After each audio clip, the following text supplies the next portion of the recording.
ইবনে জাবালকে বিদায় দিয়া আমার নবী মুয়াজের উটের উপরে উঠাইয়া নবী আমার মুয়াজের দিকে তাকায় রইছে গো বাবা। হঠাৎ করে আমার নবী ডাক দিয়ে বললেন, মুয়াজ রে,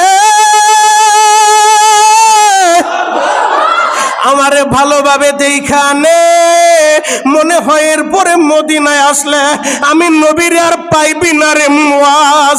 মদিনায় আসবি, আমি নবীরে পাবি না, আমার রওজাটা পাবি। আমারে ভালোভাবে দেখা নে, কারণ এই দুনিয়া থাকার জায়গা নয় গো বাবা। আপনিও থাকবেন না, আমিও থাকবো না। আমার নবী ভালোভাবেই বুঝতে পারছেন আমার সময়টা শেষ হয়ে গেছে। এই জন্যই তো বিদায় হজের ভাষণে ওই জাবালের রহমতের উপরে দাঁড়াইয়া নবী আমার ১৬ লক্ষ সাহাবীদের সামনে বিদায় হজের ভাষণ পেশ করলেন। নবী আমার বললেন, তারাকতু ফীকুম আমরাইন, ও আমার সাহাবীরা, আমি চিরদিন থাকবো না। দুইটা জিনিস রাইখা গেলাম, এক নাম্বার আল্লাহর কোরআন, দুই নাম্বার আমি নবীর সুন্নাহ। এই দুইটা জিনিস তোমরা আঁকড়ায় ধরবা। আমার নবী বুঝে ফেলছেন এটাই মনে হয় মুয়াজের সাথে আমার শেষ দেখা। যারে মুয়াজ্জা ভালোভাবে ইয়ামানে গভর্নরের দায়িত্ব পালন করবা, আমারে ভালোভাবে দেখা নাও, এরপরে মদিনায় আইসা আমি নবীর আর পাইবা না। এই কথাটা যখন মুয়াজের কানের ভিতরে ঢুকছে গো বাবা, মুয়াজ ইবনে জাবাল উটের ভিতর থেকে গারটা ঘুরায় আমার নবীর দিকে যখন তাকাইছে, দুই চোখের মিলন যখন হয়ে গেছে, আহারে মুয়াজ ইবনে জাবাল একটা লাফ দিয়া উটের উপর থেকে ওই মরুভূমির ভিতরে পইরা গেছে। মরুভূমির বালুর ভিতরে পইরা মুয়াজ ইবনে জাবাল বালু মাখা শরীরটা নিয়া আমার নবীর দিকে পাগলের মতো দৌড় মারছে। নবী গো, আপনারে ছাড়া আমি বাঁচবো না, আপনারে ছাড়া আমি থাকতে পারবো না। মুয়াজ ইবনে জাবাল বালু মাখা শরীরটা নিয়া আমার নবীর কাছে দৌড়ে আইসা আমার নবী মুয়াজের বুকের সাথে জড়ায়া ধরছে। বালু মাখা শরীর নিয়া আমার নবীরে জড়ায়া ধরছে।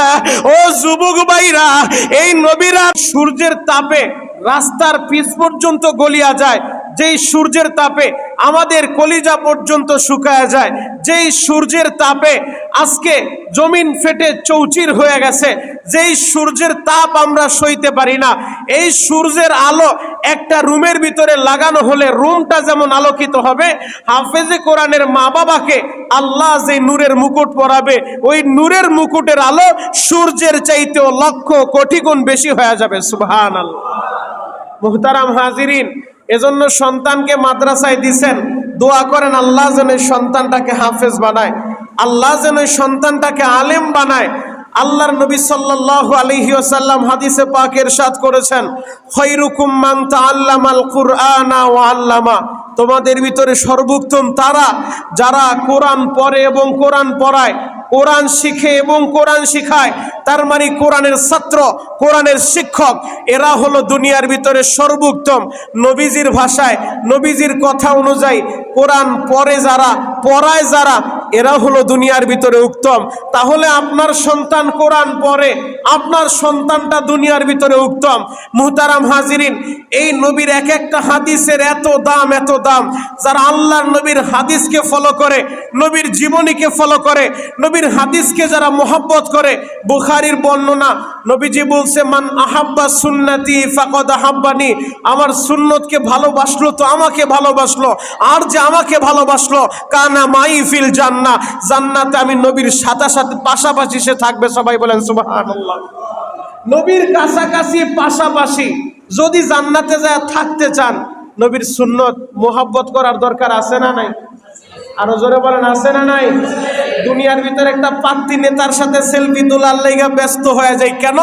বলে নেতার সাথে একটা ছবি আমার থাকলে, একটা সেলফি আমার থাকলে 7 খুন মাফ হয়ে যাবে।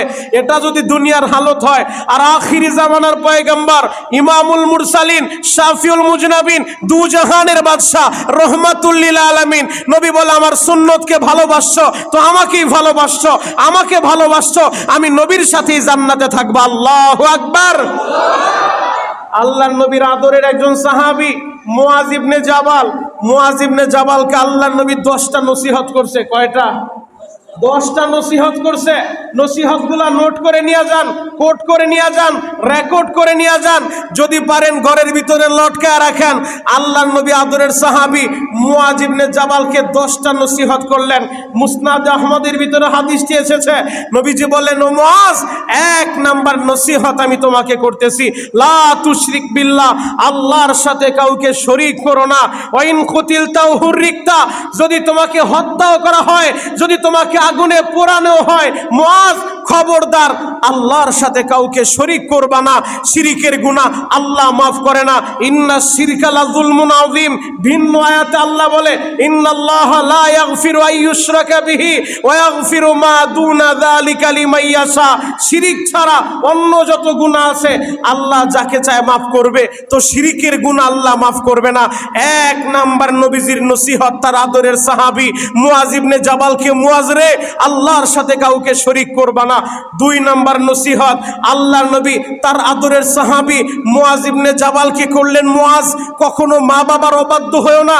যদি তোমার মা বাবা তোমাকে সম্পদ থেকে ত্যায্য করে দেয়, সম্পদ থেকে মাহরুম করে দেয়, তোমাকে সম্পদ দেয় নাই, বাড়ি তোমার নামে লেখা দেয় নাই, জমি তোমার নামে লেখা দেয় নাই, ও মুআজ, তোমার মা বাবা ত্যায্য পুত্র করে বাড়ি থেকে বের করে দিছে, এরপরও মা বাবার অবাধ্য হয়েও না।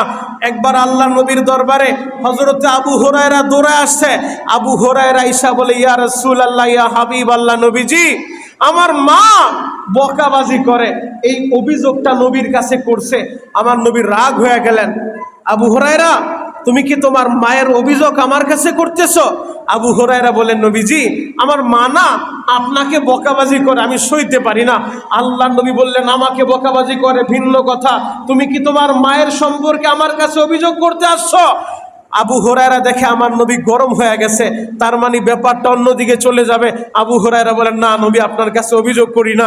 আল্লাহ নবী বললেন, কখনো মা বাবার সম্পর্কে অভিযোগ নিয়ে আমার কাছে আসবা না। তোমার মা যদি তোমাকে সম্পদ থেকেও আলাদা করে দেয়, তোমাকে সম্পদ দেয় নাই, বাড়ি দেয় নাই, গাড়ি দেয় নাই, জমি দেয় নাই, এরপরেও মা বাবার অবাধ্য হয়েও না। খবরদার, মা বাবার অবাধ্য হওয়া যাবে না। 2 নাম্বার নবীজির নসিহত ছিল। 3 নাম্বার আল্লাহর নবীর নসিহত, ও মুআজ, কখনো ফরজ নামাজ ইচ্ছাকৃতভাবে ছেড়ে দিও না। ফাইন্নাহু মান তারাকা সালাতান মাকতুবাতান মুতাআম্মিদান, যে ব্যক্তি ইচ্ছাকৃতভাবে ফরজ সালাত, ফরজ নামাজ ছেড়ে দেয়, আল্লাহ পাকের জিম্মা ওই বান্দা বান্দির উপর থেকে উঠায় নেওয়া হয়, ওই বান্দা বান্দির উপরে আল্লাহর আর জিম্মা থাকে না। 4 নম্বর নসিহত আল্লাহ নবী করলেন, মুআজ রে, কখনো মদ পান করবা না, কারণ মদ পান, নেশা, এটা হলো সমস্ত গুনাহের মূল, এজন্য মদ পান করা যাবে না। 5 নাম্বার আমার নবী নসিহত করলেন, ও মুআজ, কখনো গুনার ধারে কাছেও যাও না, গুনাহ থেকে বিরত থাকো। গুনাহ করলে আল্লাহর রাগের উদ্রিক হয়, আল্লাহর রাগ ত্বরান্বিত হয়, আল্লাহ বান্দার উপরে রেগে যায়, এজন্য গুনাহ করা যাবে না। 6 নম্বর নসিহত আমার নবী তার আদরের সাহাবী মুআজ ইবনে জাবালকে করলেন, মুআজ রে, কখনো যুদ্ধের ময়দান থেকে পলায়ন করো না। যদি যুদ্ধের ময়দানে তোমার সাথী সঙ্গী সবাইকে শহীদ করা হয়, সবাই যদি মৃত্যুবরণ করে, তুমি যুদ্ধের ময়দান থেকে পলায়ন করবা না। 7 নম্বর নসিহত আমার নবী করলেন, ও মুআজ, যে এলাকায় তুমি থাকো, ওই এলাকার ভিতরে যদি মহামারী দেখা দেয়, ওই এলাকা থেকে মৃত্যুর ভয়ে ওই এলাকা ছাইরা অন্যত্র তোমরা যাও না। বিশ্ব করোনা ভাইরাস মহামারী আমাদের দেশে দেখা দিয়েছিল। এক করোনা ভাইরাস 2019 সালে পুরা বিশ্বকে লড়চড় করে দিছে। কথা বলেন ঠিক কিনা? সামান্য একটা করোনা ভাইরাস দিয়া আল্লাহ গোটা বিশ্বটাকে তাক লাগায় দিলেন। একটা করোনা ভাইরাসের কাছে আমরা কত দুর্বল, আমার আল্লাহ দেখায় দিলেন একটা করোনা ভাইরাস দিয়া। 2019 সালে আইসা 2020, 21, 22, 23, 24 সালে আইসা ডিজিটাল যুগে আইসা বিশ্ব স্বাস্থ্য সংস্থা তারা গবেষণা করে বের করছে, করোনা মহামারী রোগী যে এলাকায় আছে লকডাউন করে দাও, লকডাউন দিয়া দাও, ওই এলাকা থেকে অন্যত্র যেন বের না হইতে পারে। এটা স্বাস্থ্য সংস্থার গবেষকরা বলে, গবেষকরা গবেষণা কইরা বাইর করছে। আর আমরা তো এমন এক নবীর উম্মত, আরে আমাদের নবী আজ থেকে 1500 1000 বছর আগে ওসিহত করে যায় তার আদরের সাহাবী মুয়াজ ইবনে জাবালকে। মুয়াজ ইবনে জাবালের মাধ্যমে গোটা জগতের উম্মতে মুহাম্মদীকে জানায়া যায় যে এলাকায় থাকবা মহামারী দেখা দিছে, করোনা দেখা দিছে, মহামারী ভাইরাস দেখা দিছে, মৃত্যুর ভয়ে এলাকা ছাইরো না, তোমাদের লকডাউন আজকে 1500 বছর পরে আইসা গবেষণা কইরা বাইর করো। আর নবী মুহাম্মদুর রাসূলুল্লাহ 1500 বছর আগে এই ভবিষ্যৎবাণী করে গেছে। কথা বলেন ঠিক কিনা? আমাদের নবী তো গবেষক হিসেবে আমরা মনে করি, আমরা মুসলিম জাতি তো মনে করি গবেষক হিসেবে এই পৃথিবীর সর্বশ্রেষ্ঠ গবেষক নবী মুহাম্মদুর রাসূলুল্লাহ সাল্লাল্লাহু আলাইহি ওয়াসাল্লাম। আমার নবীর এক একটা সুন্নত নিয়ে রিসার্চ করেন, এক একটা সুন্নত নিয়ে গবেষণা করেন। বহু বৈজ্ঞানিক আমার নবীর সুন্নত নিয়ে গবেষণা কইরা কালিমা পইরা মুসলমান হইছে। কথা বলেন ঠিক কিনা?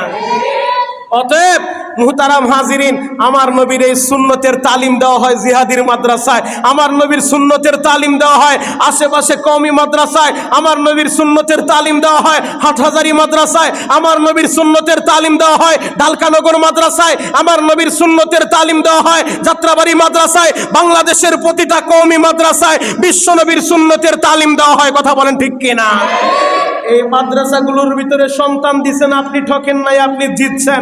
দোয়া করতে থাকেন, সুন্নত অনুযায়ী আমল করেন, নবীর মুহাব্বতও পাবেন, নবীর ভালোবাসাও পাবেন, জান্নাতে নবীর কাছাকাছি থাকা যাবে। আল্লাহু আকবার। 8, 9, 10 তিনটা নসিহত নবীজি পরিবারের জন্য করলেন, অভিভাবকদের জন্য করলেন।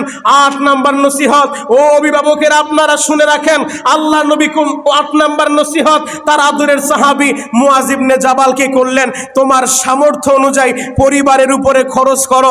সামর্থ্যের অতিরিক্ত খরচ করতে গেলে তখনই তোমার ডানে বামে তাকাইতে হবে। বেতন পান 30,000 টাকা, ছেলে একটা মোবাইল চাইছে দাম 40,000, দেওয়ার দরকার নাই। কিভাবে দিবেন? আপনার মাইনে তো 30,000, ছেলে মোবাইল চাইছে দাম 40,000। এখন যদি 40,000 টাকার মোবাইল দিতে চান তাহলে আপনাকে অবৈধ পন্থায় যেতে হবে, হয়তো সুদে টাকা লাগাইতে হবে, নয়তো টেবিলের নিজার উপর দিয়া ঘুষ খাইতে হবে। কথা বলেন ঠিক কিনা?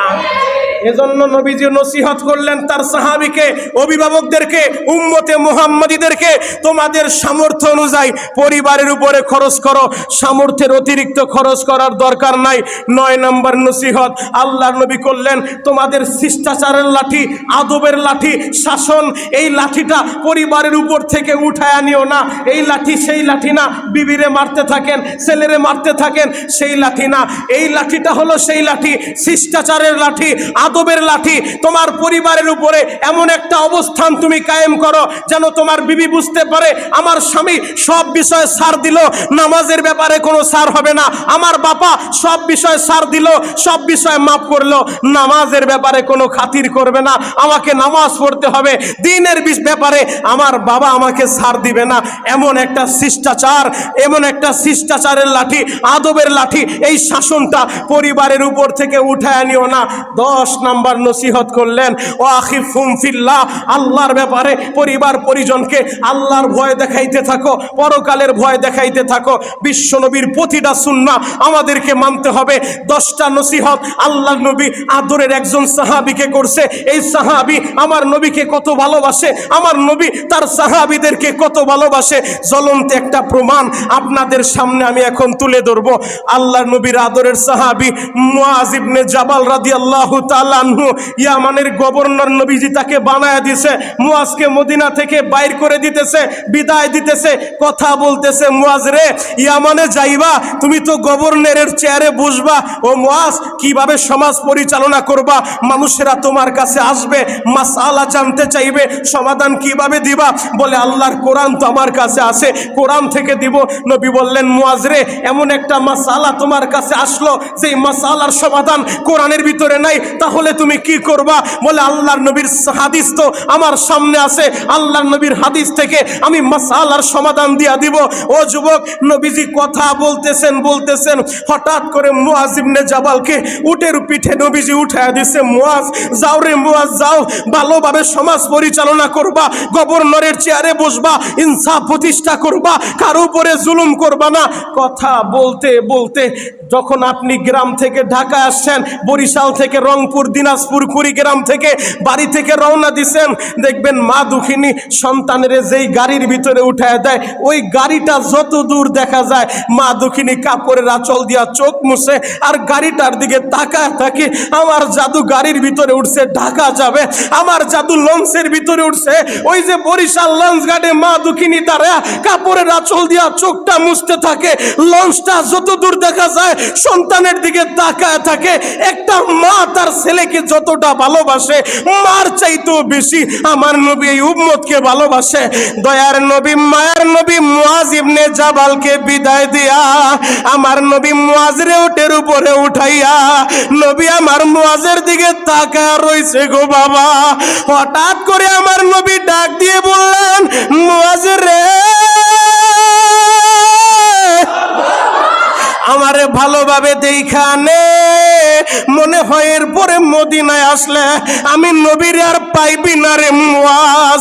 মদিনায় আসবি, আমি নবীরে পাবি না, আমার রওজাটা পাবি। আমারে ভালোভাবে দেখানে, কারণ এই দুনিয়া থাকার জায়গা নয় গো বাবা। আপনিও থাকবেন না, আমিও থাকবো না। আমার নবী ভালোভাবেই বুঝতে পারছেন আমার সময়টা শেষ হয়ে গেছে।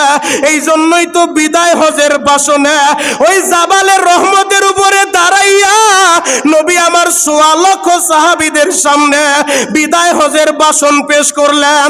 নবী আমার বললেন, তারাকতু ফীকুম আমরাইন, ও আমার সাহাবীরা, আমি চিরদিন থাকবো না। দুইটা জিনিস রাইখা গেলাম, এক নাম্বার আল্লাহর কোরআন, দুই নাম্বার আমি নবীর সুন্নাহ। এই দুইটা জিনিস তোমরা আঁকড়ায় ধরবা। আমার নবী বুঝে ফেলছেন এটাই মনে হয় মুআজের সাথে আমার শেষ দেখা। যারে মুআজ ভালোভাবে ইয়ামানে গভর্নরের দায়িত্ব পালন করবা, আমারে ভালোভাবে দেখা নাও, এরপরে মদিনায় আইসা আমি নবীর আর পাইবা না। এই কথাটা যখন মুআজের কানের ভিতরে ঢুকছে গো বাবা, মুআজ ইবনে জাবাল উটের ভিতর থেকে গারটা ঘুরায় আমার নবীর দিকে যখন তাকাইছে, দুই চোখের মিলন যখন হয়ে গেছে, আহারে মুআজ ইবনে জাবাল একটা লাফ দিয়া উটের উপর থেকে ওই মরুভূমির ভিতরে পইরা গেছে। মরুভূমির বালুর ভিতরে পইরা মুআজ ইবনে জাবাল বালু মাখা শরীরটা নিয়া আমার নবীর দিকে পাগলের মতো দৌড় মারছে। নবী গো, আপনারে সারা আমি বাঁচবো না, আপনারে সারা আমি থাকতে পারবো না। মুআজ ইবনে জাবাল বালু মাখা শরীরটা নিয়া আমার নবীর কাছে দৌড়ে আইসা আমার নবী মুআজের বুকের সাথে জড়ায়া ধরছে।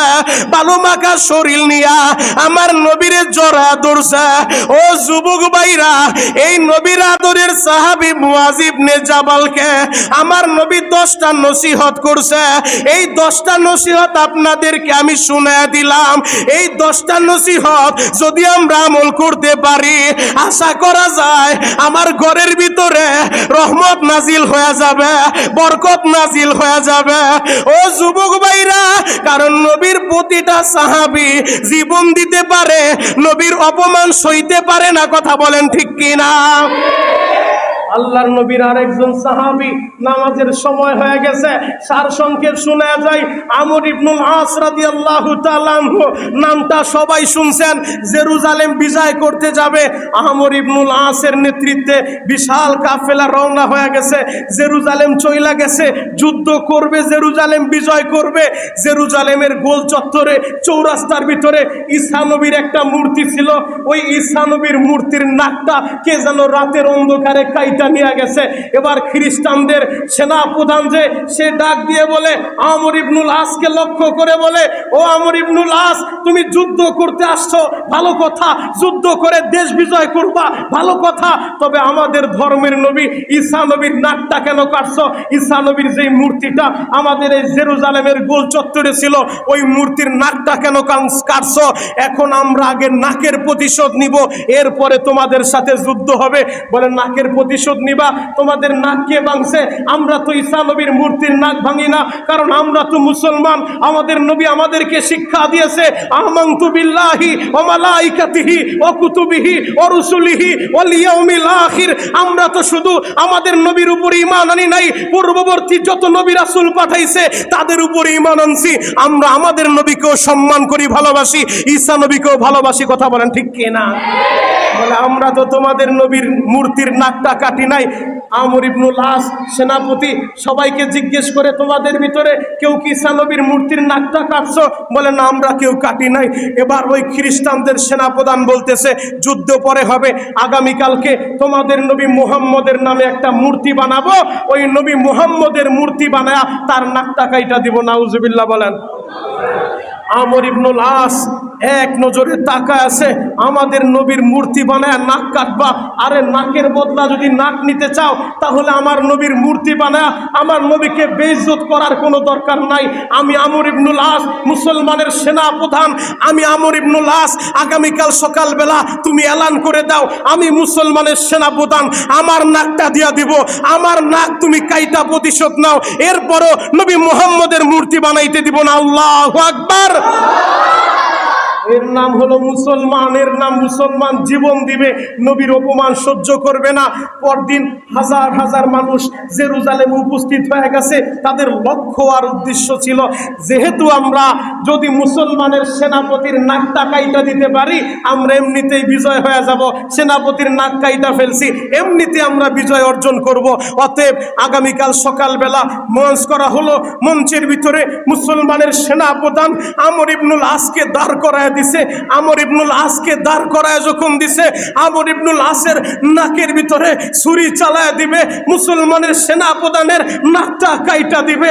হঠাৎ করে হাজার হাজার মানুষের ভিড়ে একজন পাদ্রী চিৎকার মাইরা ডাক দিয়ে বলে, ও খ্রিস্টানের সেনাপ্রধান, একটু অপেক্ষা করেন, আমর ইবনুল আসের নাকের ভিতরে ছুরি চালায়েন না, তার নাকটা কাইটা দিয়েন না। বলে, কে তুমি? বলে, আমি খ্রিস্টান পাদ্রী, আমি খ্রিস্টান পাদ্রী। যদি নাকের বদলা নাক কাটা হয়, আমার দিকে নজর করে দেখেন, ঈসা নবীর মূর্তির ওই নাকটা আমার হাতের ভিতরে আছে। আল্লাহু আকবার। বলে